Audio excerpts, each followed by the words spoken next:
Defensive player of the year, I think we both might agree. Nick Bosa, Chris Jones, Micah Parsons. Yeah, no problems. No problems here. All of those guys deserve it.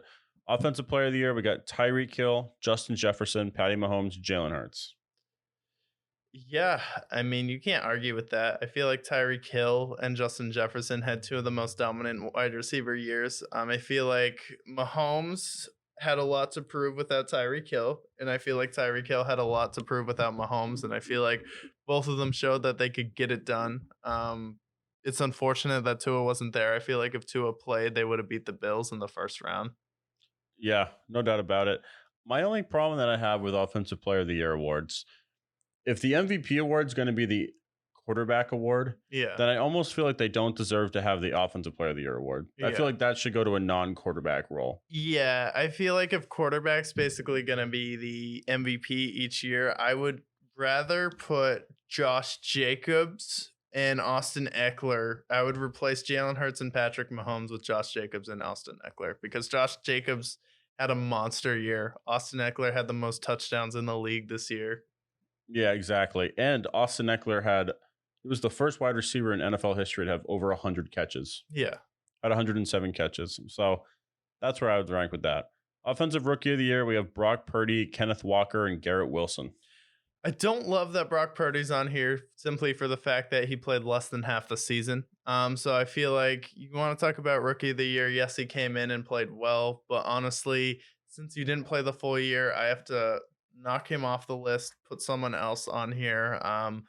Like Chris Olave, I would rather have on this list. I would rather have the guy.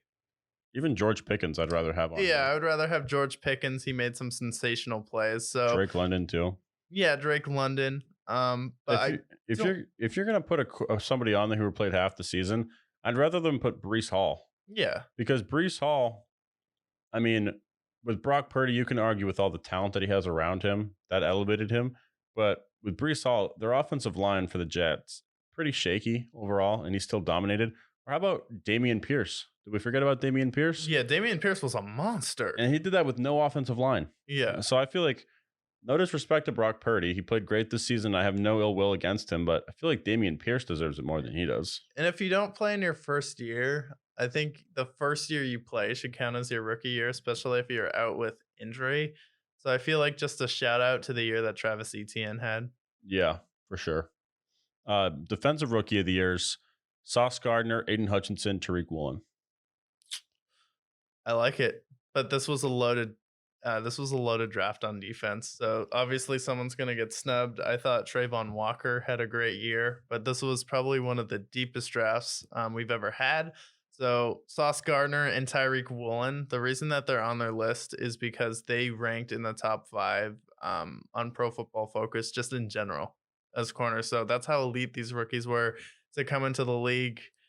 Jason Kelsey said if he could create a corner in a lab, he would create Sauce Gardner. And then Aiden Hutchinson did something that no one else had ever done before, where he had over 5 sacks and 3 interceptions for a defensive lineman. So honestly, I feel like Aiden Hutchinson, just because the impact he had for the Detroit Lions, spurring them, helping them get to the playoffs. And then Tyreek Woolen definitely had a great year for Seattle, but Aiden Hutchinson definitely had those memorable plays that's going to play in the mind of the voters. As it's hard to vote for a corner because like the best play they have, you're not going to see it because it's just the receiver trying to fight him. Yeah. Another player that they could have thrown in the hat for that is Kayvon Thibodeau. Kayvon Thibodeau should deserve to be a final. Monster, dude. Yeah. You want to talk about an absolute savage? The guy that's like, I was brought in here to be a defensive monster, and that means I have to bring that savage mentality to the play every single day. I thought Kayvon Thibodeau is the reason that the Giants made the playoffs. Yeah, 100%. If I had to pick Defensive Player of the Year, Defensive Rookie of the Year right now, I think I pick Sauce because he's already a top 3 corner in the league. Yeah. It's tough though. For me, Aiden Hutchinson's just mini JJ Watt though. Oh, they're both already. They're both great. 100%. Yeah. I'm not going to be upset I would with give it to everyone. both of them. Honestly. Yeah. Comeback Player of the Year, Saquon, Christian McCaffrey, Geno Smith. Those are good. Has to be Geno. Yeah. Because for the other two, they went through injuries. They were elite at their positions. Christian McCaffrey and Saquon Barkley, we'd seen the flashes of them being elite and the best at their position, and I feel like they each have an argument to be the best running back in football. Geno Smith, we didn't know anything about his potential. We saw him with the Jets. We saw him a little bit last year with Seattle, but to come back, break the yards record for the Seattle Seahawks in passing yards, light the NFL up, and then bring the Seattle Seahawks, who are supposed to be rebuilding, to the playoffs. I thought it was something very special. So you want to talk about a guy who came back, no one saw it coming. Geno Smith. If I told you Christian McCaffrey and Saquon Barkley were going to be healthy for a whole season, you'd be like, Yeah, if I much. told you Geno Smith was going to start for the Seattle Seahawks the whole season, you'd be like, Oh, 5 and yeah, 12. 5-12. Exactly. Coach of the year, we have Brian Daboll, Doug Peterson, Kyle Shanahan, Nick Sirianni, Sean McDermott. I don't like that. I feel like Dan Campbell deserves to be on this list instead of Sean McDermott, because the way he rallied his team when they were 1-7, and then he felt like he was coaching for his job in the middle of the season, and then they had a chance to be in the playoffs if Seattle lost. I feel like Dan Campbell deserves to be on this list. And then, hello, Andy Reid is Yeah. the coach of the best team in the best conference. So that usually means you actually have to get at least be a finals for coach of the year. What the hell did Sean McDermott do to deserve this? Yeah, as far as I'm concerned, the Bills underperformed this year. Whether it be Josh Allen underperforming from week 6 on, or, having that tough playoff game where couldn't beat Tyrell Thompson at one point, Yeah. and then obviously how they handled with the Bengals. But for the Chiefs, they traded away Tyreek Hill and they had a more efficient offense and they got the number 1 seed. So as far as I'm concerned, Andy Reid, I like Dan Campbell. I understand maybe why he's not on here just because they started 1-7, but You put Jared Goff on the MVP list. I can put Dan Campbell on I'm the just coach of saying the year list. I understand why it might not be there. Same goes with Jared Goff. Right. Assistant coach of the year, Ben Johnson, D'Amico Ryans, and Shane Steichen for the Eagles.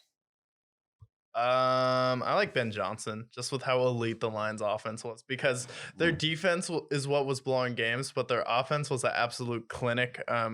Except for the exception of like 3 games, but for the most part, they had one of the best offensive in the league, and the fact that he was willing to stay there, I really like that. To the coach of the year point, I really like either Doug Peterson or Nick Sirianni. I feel like Sirianni deserves it because he was coaching the best team in the NFL, and then they're the undisputed number 1 seed in the NFC, because there was a lot of drama with the number 1 seed in the AFC. So I feel like Sirianni, with the job he did elevating that team, and Jalen Hurts and his development and the development of Devontae Smith, definitely deserves his credit this year. Oh yeah, 100%. I feel like as long as Sean McDermott doesn't win Coach of the Year, I'll be happy with any of them. I don't He know won't. I don't think Kyle Shanahan really deserves it as much either. Just with the other guys that are there. With Brock Purdy, though, Yeah, that's true. that's a hell of a job where he took But the last pick in the draft to the number but 2 seed. but what Brian Dable did with Daniel Jones and what Doug Peterson did with the Jags, Yeah. I feel like both of those guys trump